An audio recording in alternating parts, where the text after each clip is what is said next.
Recentemente, um inscrito me fez uma pergunta interessante. André, o que acontece se eu usar o DPS de 275 volts aí numa fase de 127 volts? Para começar a entender melhor esse assunto, eu já vou acionar a NBR 5410 lá no item 6.3.5.2.4, que fala sobre a seleção dos DPS. Lá diz assim: os DPS devem atender a IEC 61643-1 e ser selecionado com base no mínimo nas seguintes características: nível de proteção, máxima tensão de operação contínua, suportabilidade às sobretensões temporárias, corrente nominal de descarga e ou corrente de impulso e suportabilidade à corrente de curto-circuito.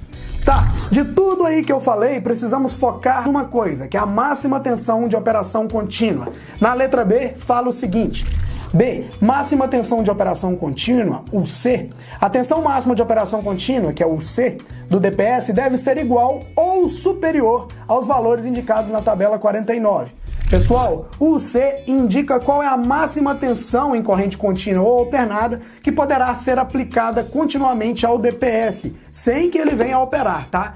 E outra coisa que influencia nisso é o sistema de aterramento, se o sistema é TT, TN ou IT. Quanto aos sistemas de aterramento, eu já expliquei sobre isso aqui no canal, tá? Eu deixo essa aula no final para vocês. Mas voltamos na tabela 49 para entender isso, olha.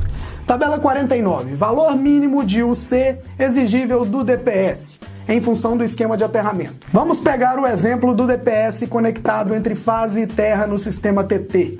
Logo, a indicação diz que o valor mínimo de UC deve ser 1,1 UO. Pessoal, o UO é a tensão de fase neutro, que no nosso caso vai ser 127. Como a norma manda ser 1,1 vezes maior, logo o valor mínimo de UC exigível do DPS tem que ser 127 vezes 1,1, que é igual a 139,7 volts. Se fosse no esquema TNS, a gente vê aí que é a mesma coisa. Concluímos então com essa tabela aí que qualquer DPS acima de 139,7 volts atenderá às especificações aí da norma. Então, pessoal, tanto um VCL 175 volts quanto um VCL de 275 volts serão compatíveis aí com o sistema 127 volts fase neutro, tá?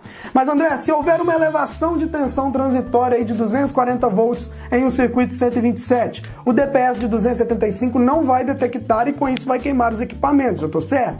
Não, você não tá certo. Os equipamentos projetados para trabalhar em 127 volts suportam em média 1.500 volts nesse caso. Dessa forma, mesmo se o DPS não atuar, o equipamento então também não vai queimar, legal? Bom, abaixo tem algumas informações também sobre o curso de eletricista profissional da Engerhall. Você vai clicar no quadradinho, conheço o melhor curso de eletricista do país, afinal você já sabe, né? Fui eu que fiz.